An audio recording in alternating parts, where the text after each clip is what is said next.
काली पत्नी की ये कहानी दिल छुएगी। अरे सिया, तुम सांवली हो, ऊपर से ये काली साड़ी, वो अच्छी दिखेगी क्या तुम्हारे ऊपर? पहले ही तुम्हारे रंग को देखकर लोग ताना मारते हैं। राहुल सिया को बोला, देखो ना राहुल, मैं बोलती तो कहती सास बोलती रहती है। हमेशा ऐसा लगता है जैसे कौवे को काला टीका लगाया हो। पति और सास का बोलना सुनकर जरा उदास हो गई। वो काली नहीं थी, सांवली और रानी नाग नक्शे में अच्छी थी, पर पति और सास कलर को लेकर सिया को हमेशा ताना मारती थी। क्या करेगा वो भी, वह गोरा और सिया सांवली। लोगों का क्या, वो तो नाम रखने में पीएचडी होते हैं। ब्लैक एंड वाइट जोड़ी बोलते थे दोनों को। राहुल का मन वैसे साफ था। सिया को अगर कोई कलर को लेकर बोलता तो उसे ज़रा भी अच्छा नहीं लगता था, इसलिए वह भी थोड़ा बहुत बोल देता था ताकि वह जिद ना करे। लेकिन जब वह बोलता था तो उसे इस बात का पछतावा होता था। उसकी माँ घर में हमेशा करवाहट रखती थी, आज भी वैसे ही हुआ। घर में उत्सव के माहौल में सुबह जब सास ने सिया से बात की तो वह थोड़ी घबराई हुई थी। उसका चेहरा भी शांत था। राहुल वास्तव में खुद पर शर्मिंदा था। अपराधी की तरह बैठने के बजाय वह काम के लिए बाहर गया। कई सारी महिलाएं काली साड़ी पहनकर सड़कों पर चल रही थी। सभी ही गोरी थी, ऐसा नहीं था, लेकिन उन पर वह काली साड़ी अच्छी लग रही थी। राहुल काम की जगह पर गया। उसका बचपन का दोस्त वीर और उसका पूरा परिवार साथ में था। जान पहचान हुई तभी पीठ के पीछे से वीर की पत्नी आई, वह भी काली सांवली ही थी, काली साड़ी पहनी थी। उसने पीछे से एक आवाज आई, प्रतिभा दीदी, अच्छी लग रही हो आप। आपकी साड़ी भी अच्छी है और आप भी। प्रतिभा के चेहरे पर खुशी आई। उससे ज्यादा वीर खुश हो गया था। राहुल वीर को कुतूहल से देख रहा था। वीर ने वह देखा और जाना वो राहुल के सवालों को हल करना चाहता था। वीर ने राहुल से सीधे ही पूछ लिया, पूछो तुम्हारे मन में जो भी है, मैं तुम्हें उसका उत्तर देने के लिए तैयार हूँ। राहुल पहले हड़बड़ाया, फिर बोलने लगा कि नहीं नहीं, ऐसा कुछ भी नहीं है। वीर ने राहुल से कहा, तुम मुझे नहीं जानते कि मैं लोगों का मन कितने अच्छे से पढ़ सकता हूँ। तुम तो मेरे बचपन के मित्र हो, तुम्हारे मन की बात भला मुझसे कैसे छुपी रह सकती है। वीर आगे बोला, चलो ठीक है, तुम्हारा सवाल भी मैं ही बता देता हूँ।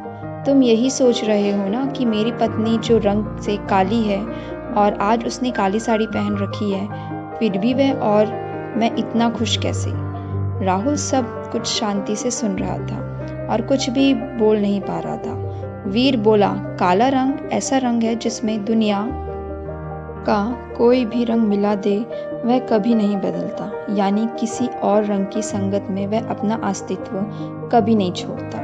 इसी प्रकार प्रतिभा भी दिल से एकदम उस कलर की जैसी है, कभी भी रंगीन ना होने वाली लड़की है।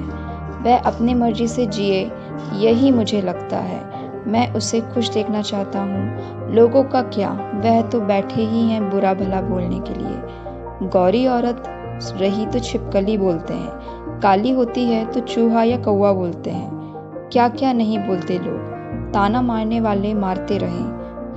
हमें हमेशा खुश रहना चाहिए, वही मैं अब कर रहा हूँ। वो सुबह मुझे बोली, मैं कैसी दिख रही हूँ, अच्छी लग रही हो तुम। ऐसा बोलने पर उसके चेहरे पर वह कोलगेट स्माइल देखकर मुझे सकारात्मक ऊर्जा मिली। घर से बाहर निकले तो सभी बोलने लगे कि अच्छी लग रही हो भाभी। हम दोनों के अच्छे मन से यह बात सोची, कोई ना कोई ताना मारने के लिए बोला ही होगा ना। उस वजह से जीने की दिशा क्यों बदले। राहुल को उसके घर का सुबह का माहौल याद आया। वह खुद पर ही चिढ़ गया। उसे लगा वो सचमुच में ही गलत था।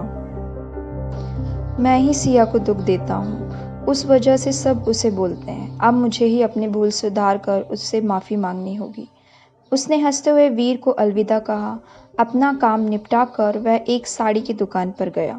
सिया के लिए उसने काले रंग की साड़ी ली और घर गया। घर जाने के बाद सिया शांत बैठी थी।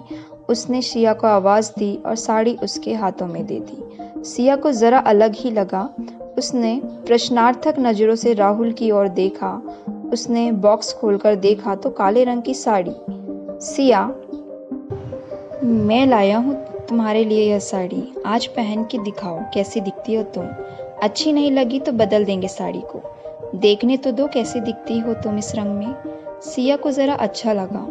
चलो तैयार हो जाओ, जल्दी हम बाहर जाकर आते हैं। एक क्लाइंट के पास जाना है, उन्होंने बुलाया है जोड़ी में। राहुल का बोलना सुनकर सिया तैयार होने गई। काली साड़ी पर उस पर हल्का सा मेकअप और लंबे बालों की चोटी। राहुल भी क्या, राहुल की माँ भी सिया को देखते ही रह गई। राहुल बोला, सिया सॉरी। हाँ, अरे लोगों की बातों में आकर मैं तुम्हें हमेशा बोलता रहा और खरा सौंदर्य किसमें है यह मैं भूल गया था। रंग दो ही हैं यह जानकर फिर जीना छोड़ दें क्या? अपनी खुद की पसंद छोड़ दें क्या? तुम्हें काली रंग की साड़ी पहनना बहुत अच्छा लगता था ना, पर मैं हमेशा तुम्हें टोकता रहा। अब मुझे समझ में आया, किसी भी रंग में रंगते वक्त मन साफ हो तो खूबसूरती निखरती है। तुम चाहती हो वैसे ही जियो, मैं कभी भी तुम्हें नहीं बोलूँगा। और हाँ, सच में सुंदर दिखती हो तुम। तुम्हारे रंग पर अच्छा खिलता है यह काला रंग। सिया के चेहरे की लाली और भी ज़्यादा बढ़ गई थी यह बात सुनकर। शर्मा कर वह राहुल को बोली, क्या आप भी?